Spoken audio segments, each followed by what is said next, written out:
don't judge. Only God can judge.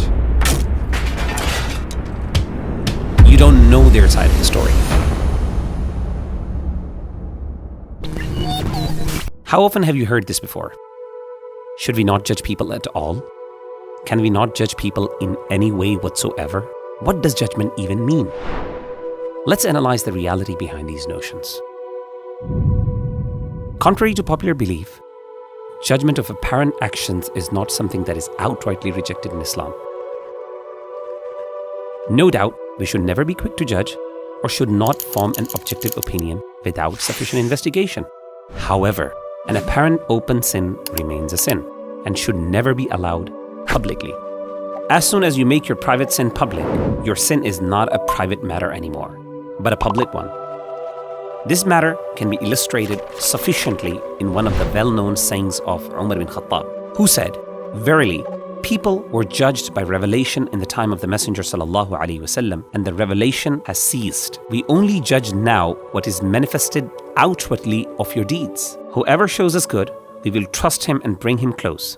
It is not for us to judge anything of his inner secrets. Allah will hold him accountable for his inner secrets. Whoever shows us evil, we will never trust him or believe him even if it is said his intentions are good." We can see from this narration quite clearly that we should never judge people's intentions. Rather, only assume that which is the best. But an apparent evil action is still an evil action and should always be discouraged and detested, lest it becomes a matter of spreading mischief and fitna among the masses. For example, if a stranger offers candy to your child, what would your judgment be despite the fact it's a gesture of kindness? Furthermore, apparent judgments are not something always under our control. It's a natural phenomenon and part of functioning human brain. In psychology, this can be explained by a process called priming. Now, what is priming?